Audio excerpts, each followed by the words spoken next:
अब चलें वो बात कहें जो हमारे गुफ्तगू का ख़ास मौजू हुआ करती है। पहले तो सुने आपके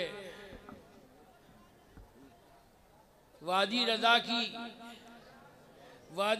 की कोहे हिमालय रज़ा का है, जिस शब्द देखिए वो इलाका रज़ा का है, और सब उनसे जलने वालों के गुल हो गए चिराग, अहमद रज़ा की शमा फरोज़ा हैं आज। आप मारे शरीफ जब भी आना हो आप उर्स कासमी देखिए, वालिद माजिद का सालाना फातिहा देखिए, मखदूम शाह बरकतुल्लाह का उर्स देखिए, लगता ये है ये आला हज़रत का उर्स हो रहा है। मैं मिंबर रसूल पर बैठकर बहुत अदब के साथ अर्ज़ करता हूँ कि जितना उन बाप बेटों का जिक्र हमारी खानक़ाह में होता है, हिंदुस्तान की किसी खानक़ाह में नहीं होता। बिल्कुल। तो मैं आपके सामने कुछ मुख्तसर गुफ्तगू करके फिर दस्तारबंदी हो रही है, हो गई। अच्छा चलिए, तो मैं अर्ज़ कर रहा था कि एक झगड़ा कई महीनों से चल रहा है मसलक आला हज़रत का और इमाम अहमद रज़ा का।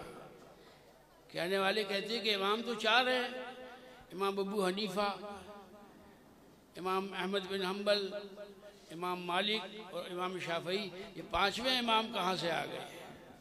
तो मैंने कहा कि अगर इन चार पे ही इमामत ख़त्म कर दोगे तो इमाम गज़ाली कहाँ जाएंगे, इमाम अबू यूसुफ कहाँ जाएंगे, इमाम मोहम्मद कहाँ जाएंगे, इमाम ज़ुफ़र कहाँ जाएंगे? फिर तो सिलसिला ही ख़त्म हो जाएगा इमामत का। तो मैंने कहा ये बताइए, आपकी मस्जिद में जो इमाम साहब नमाज़ पढ़ाते हैं उन्हें आप क्या कहते हैं? यानी हज़रत उनके ख़ानदान वालों तो उनका नाम बचपन में कल्लू खां रखा था। मैंने कहा आप में से कोई कल्लू खां के जो बुलाता है उन्हें कि ना, कहीं मिल जाए तो इमाम साहब सलाम अलैकुम, इमाम साहब वालेकुम अस्सलाम। तो मैंने कहा जब पंजवक्ता नमाजी इमामत करने वाला आपका इमाम है, तो जिसने हज़ारों को गुमराही से बचाया वो क्यों इमाम नहीं हो सकता? अच्छा, वहाँ बम्बई में बहुत दिनों कुछ ख़ास वो चला कि एक बहुत पढ़े लिखे मौलाना है, पता नहीं क्यों इस बात में वो अटक गए। कहने लगे कि वो कहने लगे कि कब्र में आला हज़रत मसले के आला हज़रत नहीं पूछा जाएगा। कितना कमज़ोर सवाल है। अच्छा, आपको पता होगा कि मैंने तकरीबन 38 साल मास्टरी करी अलीगढ़ यूनिवर्सिटी में। तो मैंने कहा कि कब्र के तीनों सवाल आउट है और कब्र के तीनों जवाब आउट है, लेकिन बस फजल रब्बी की ज़रूरत है कि उन जवाबों को सही तरीक़े से दे दे। पहला सवाल मन रब्बुक, पहला सवाल मन रब्बुक मा दीनुक मा तक़ूलु फ़ी हाज़ा रजुल, जो तीसरा सवाल है यही तो मसलक आला हज़रत है, यही मसलक आला हज़रत है। और इम्तहान होगा ना तो ये नहीं कहा जाएगा कि ये सरकार दो आलम सल्लल्लाहु अलैहि वसल्लम को जानते हो, बल्कि कहा जाएगा इस शख्स को जानते हो ये कौन है।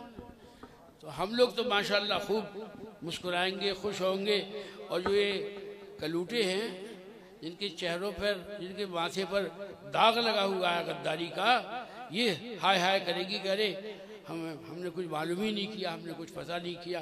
तो मैंने उन आलिम साहब से कहलवाया कि तीसरा सवाल ही मसलक आला हज़रत का है, और आला हज़रत का मसलक कोई नई चीज़ नहीं है जो आला हज़रत ने सौदागरी मोहल्ले में बैठकर अपने आप से बना के पेश कर दी हो।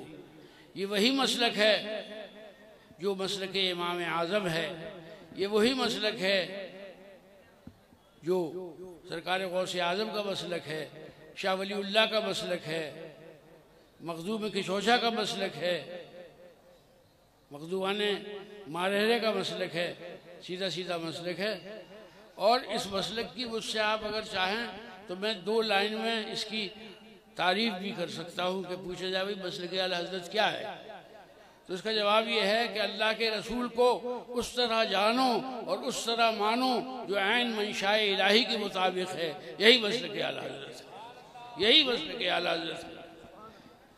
हमारे छोटे भाई सैयद अहमद अशरफ ने कथा लिखा था बहुत पहले कि मीनारे कसरे रज़ा तो बुलंद काफ़ी है, मीनार कसरे रजा तो बुलंद काफ़ी है, तुम उसके पहले ही जीने पे चढ़ के दिखला दो, तुम उसके पहले ही जीनों पे चढ़ के दिखला दो। और फतावे रज़विया तो एक करामत है, ज़रा हदायक़ बख्शिश ही पढ़ के दिखला दो, ज़रा हदायक़ बख्शिश ही पढ़ के दिखला दो। तो हमारे तो ख़ानदान का उस वक्त तक खाना हजम नहीं होता जब तक कि आला हज़रत और मुफ्ती आज़म का जिक्र घर में ना हो जाए। हमारे यहाँ अल्हम्दुलिल्लाह ये नहीं है कि आला हज़रत वालों में गए तो आला हज़रत की बातें करने लगे और घर आए तो और बातें करने लगे। अल्लाह के करम से ज़ाहिर बातें सब एक सा है।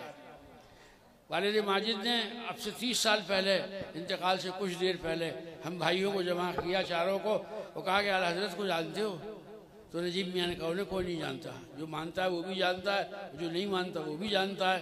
कहने लगे बेटा मसल के आला हज़रत पर मजबूती से डटे रहना, और जो मेरा मुरीद मसल के आला से हट गया वो मेरी बैत से कट गया, मेरे ऊपर उसका कोई जिम्मा नहीं है।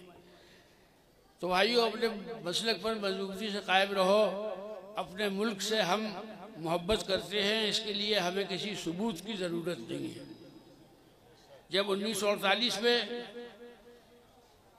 ब्रिगेडियर मोहम्मद उस्मान बेखौफी के साथ जंग लड़े और उसमें वो ख़त्म हो गए तो उन्हें परमवीर चक्र दिया गया। उसके बाद 1965 में हवलदार अब्दुल हमीद ने दुश्मनों के कई टैंक तोड़ दिए तो गवर्नमेंट ने उन्हें भी परमवीर चक्रवीर दिया गया। ऐसे ही कैप्टन हनीफुद्दीन जो कारगिल की जंग में सबसे आगे थे, उन्हें भी महावीर चक्र से गवर्नमेंट ने इनाम में दिया। तो हम अपनी वतन की मोहब्बत के सिलसिले में किसी साहब की गवाही की ज़रूरत नहीं है।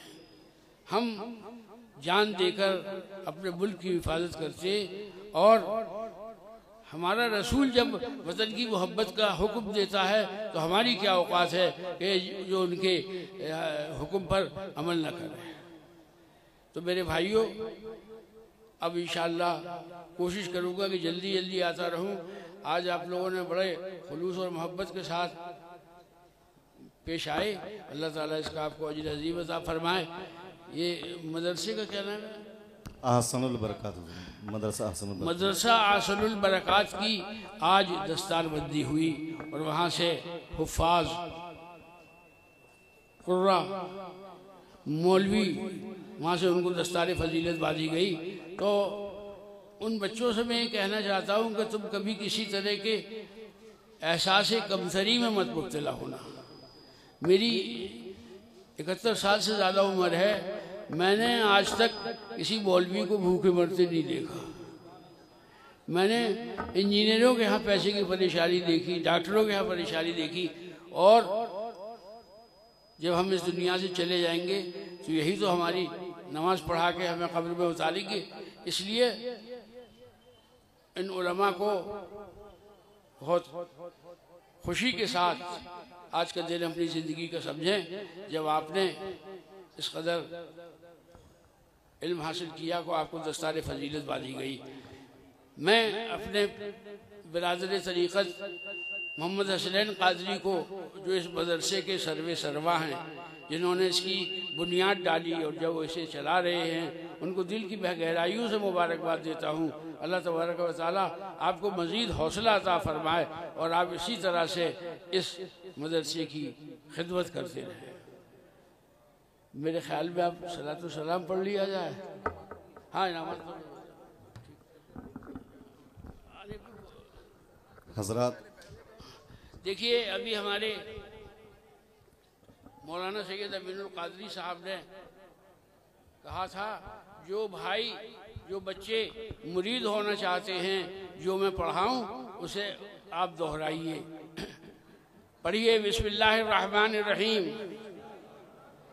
हम अल्लाह पर, उसके रसूल पर, दीन इस्लाम पर, शरीयत पर ईमान रखते हैं और इंशाअल्लाह कायम रहेंगे।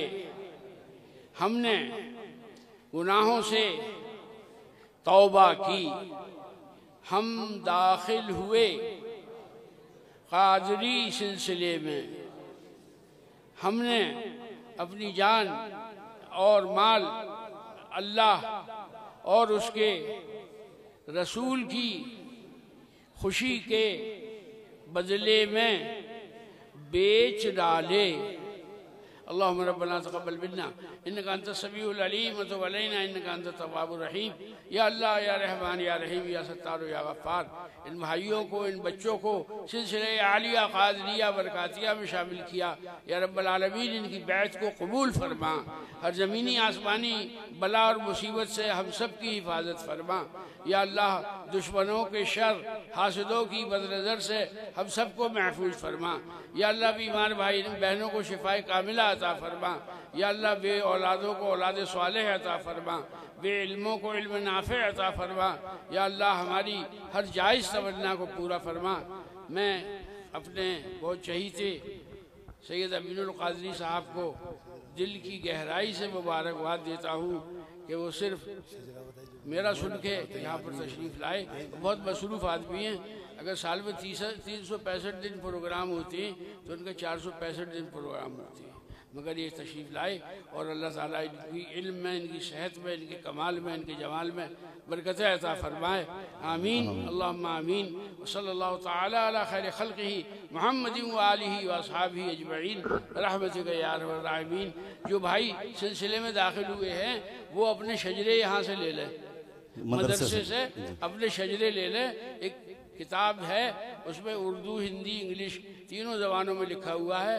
उसको पढ़िए और अमल करने की कोशिश कीजिए।